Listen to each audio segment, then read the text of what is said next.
They know exactly what the circumstances are. They've got to win games like this one in Toronto, and they're very well aware of that if they've got any aspirations of hosting a playoff game next month. They've got to win in Toronto tonight. They've got to win over Saskatchewan the week later, and then they finish out against Montreal and Winnipeg, and those are no gimmies, obviously. So no, this is I don't think this fits the classic description of a trap game, because you can't accuse the Stampeders of any kind of overconfidence at this point.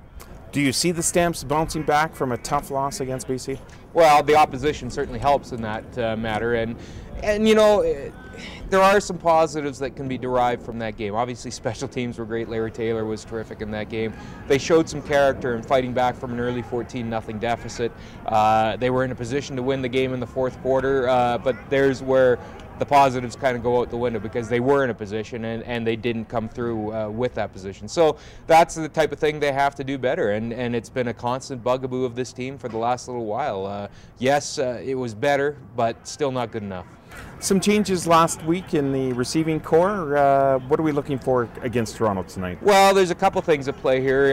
Based on what we saw earlier this week in practice, Ken-Yon Rambo may not participate again in this game tonight. We're still wondering about Nik Lewis. He sat out a good chunk of practice on Wednesday, so that's up in the air as well. And those are two great receivers. But this is not atypical for Nik Lewis either, so he could end up playing tonight as well. So we'll see how that goes. Landan Talley did some nice things in that game, I thought. Obviously made the big touchdown catch against BC, which seems to always be a gimme for him. All three of his touchdowns have come against the BC Lions, but the Stamps do need more of those big plays. There's no doubt about it. Henry Burris did do some nice things in the air, but he also fumbled twice. He's got to protect the football better. He knows that. And, just execution in clutch situations. Burke Dales with a short punt when the Stamps needed it least. That's got to be fixed up. So, yeah, there's some things that need to be fixed up, but they're going against an opposition that, in theory, they should be able to handle.